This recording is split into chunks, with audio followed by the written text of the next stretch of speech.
Мен Бишкек шаарынын тургуну, рабочий городок, Луначарский көчө 9-үйдө жашайм. 2019-жылы фирма Адекске барып, балдар менен кеңештим. Кандай салабыз, канча убакытта бүтөт,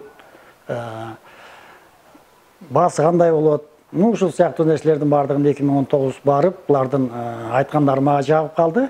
Анан 2020-жылы июнда барып, окончательный булар менен договор түзүп, булар менен анан үйдү курууну баштадык. Анан булардын үй салганын көп жерден мен көрдүм, барып байкадым. Мага жакты. Бир жагынан, экинчи жагынан мынабу менин ошо участогумда ушундай бир жер бар эле ашыкчараак. Ошого мынабу аз семьялуу үйлөргө үй салдым да, однокомнатный, экөөнү, эки гаражы менен. Эми азыркы аз семьялууларга бул жакшы нерсе да, бардык удобствосу бар. Бул үйдүн кыштын күнү жылуулугу жакшы экен. Анан бат бүткөнү жакшы экен. Булар ушу 3 айдын тегерегинде бүтүп беришти бардыгынчы мага. Булар под ключ деп договор болгон эле, под ключ кылып бардыгын бүтүрүп беришти. Анан кичине жерлери болду, мындай постройкада болот экен да. Кемчилдиктер болот экен. Анан баягы өзгөртүүлөр болот экен. Салып атканда ошону эртерээк айтып коюш керек экен да.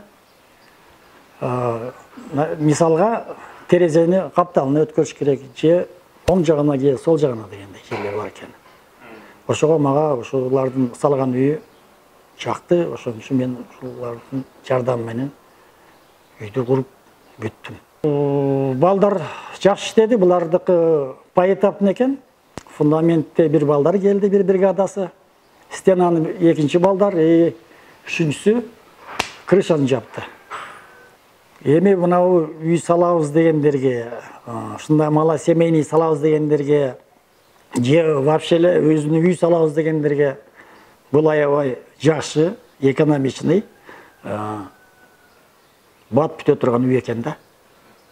Ошону мен мына үй сала тургандарга, өзүнө салабы, мала семейкага салабы, башка варианты барбы, ар кандай вариант менен салса болгудай.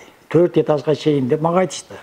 Меники ушу 1 этаж, однокомнатный, 2 квартира болду да. Анан бул жерде өзүм ушу Адекс фирманын жигиттерине, мына жетекчилигине мен өзүм ыраазычылыгымды билдирем.